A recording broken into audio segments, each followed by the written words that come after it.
Alors je me présente, je m'appelle Guillaume, j'ai 38 ans, je suis professeur d'histoire géo dans un lycée et accessoirement, j'ai envie de dire presque, depuis presque un an, hein, le 26 mai ça fera un an exactement, je suis diacre permanent. Diacre permanent, c'est l'aboutissement pour moi d'un long cheminement qui a commencé en 2013, puisqu'à cette époque-là, mon curé d'alors, un jour vient me voir et me demande est-ce que tu as déjà pensé à devenir diacre Nous, on a pensé à toi. Alors ça a été un choc, puisqu'effectivement, je n'y avais jamais pensé. Avec le recul, ça a été vraiment quelque chose d'extrêmement important pour moi. C'est cette interpellation, on va dire, le fait d'être interpellé par la communauté. Voilà, c'est une différence souvent avec les prêtres diocésains, c'est que lorsqu'on est prêtre diocésain, on se présente au séminaire en disant en gros, bon mais voilà, je pense que le Seigneur m'appelle à devenir prêtre. Ici c'est différent, c'est qu'on est venu me chercher d'une certaine manière en disant on a pensé à toi. Et c'est quelque chose qui me touche vraiment beaucoup encore aujourd'hui, d'avoir été interpellé, appelé par la communauté.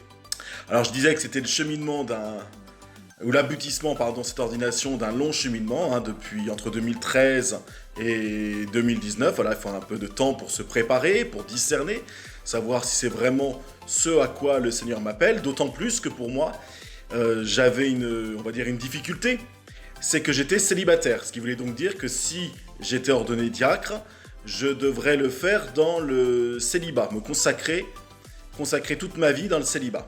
Donc c'est pour ça qu'il a fallu tout ce temps de préparation, tout ce temps de discernement. Aujourd'hui en tout cas, maintenant, donc je disais que ça fait un an à peu près que je suis diacre, eh bien je peux témoigner de ma joie d'avoir donné ma vie au Seigneur en tant que diacre.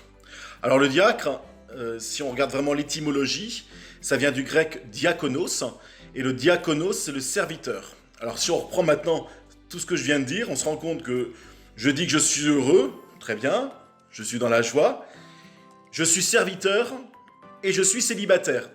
Il y a un petit côté un petit peu paradoxal hein, au prime abord quand on entend ça, de se dire comment est-ce qu'on peut être heureux en étant serviteur et en étant célibataire. C'est vrai que ça peut paraître particulier dans le monde d'aujourd'hui puisque on est plutôt habitué à être servi plutôt que servir.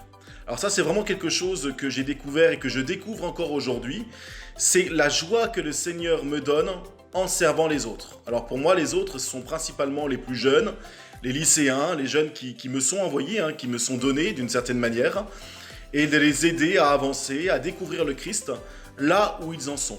C'est vraiment une belle mission que je découvre tous les jours.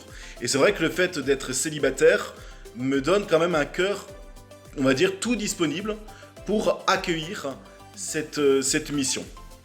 Alors c'est vrai que si je reste un petit peu sur le célibat, je peux témoigner que j'en suis pleinement heureux, même si à la base, mon choix premier n'a pas été le choix du célibat. Mon choix a été de consacrer ma vie au Seigneur dans le diaconat, et il se trouve que j'étais célibataire. Alors si je me remets quelques années après, ou avant, on peut se dire des fois, pourquoi ne pas attendre d'être marié, etc. Alors cette question je me la suis posée. Mais je crois qu'on peut attendre toute une vie d'avoir une réponse claire. Je crois que c'était le moment favorable, le bon moment, et le Seigneur m'a montré qu'il m'attendait dans cet état de vie qui était le mien alors. Je crois aussi que le célibat, en soi, c'est quelque chose qui n'est pas naturel. Si ce n'est pas naturel, ça veut donc dire que c'est surnaturel. Et là aussi, je crois que c'est vraiment quelque chose que j'expérimente tous les jours, c'est quelque chose que je vis dans la joie parce que le Seigneur est avec moi, que le Seigneur m'accompagne. Donc c'est pas l'idée de vivre un célibat avec une certaine frustration, non, c'est vraiment l'idée de vivre un célibat avec une ouverture aux autres. Voilà. Si le célibat nous renferme sur nous-mêmes, concrètement je pourrais pas tenir. Si par contre ce célibat me rend disponible pour les autres, eh bien ça donne également l'occasion au Seigneur de se manifester à moi.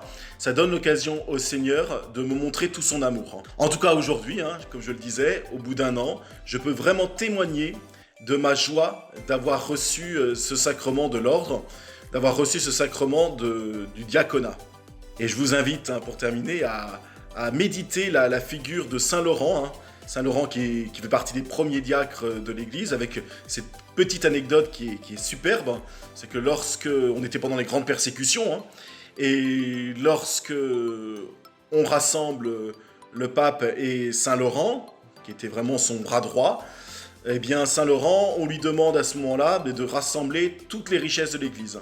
Et Saint Laurent, en tant que diacre, rassemble les richesses de l'Église. C'était les pauvres, les paumés, voilà, tous les bras cassés, j'ai envie de dire, de l'époque. Il les rassemble en disant, voilà nos richesses, voilà les richesses de l'Église.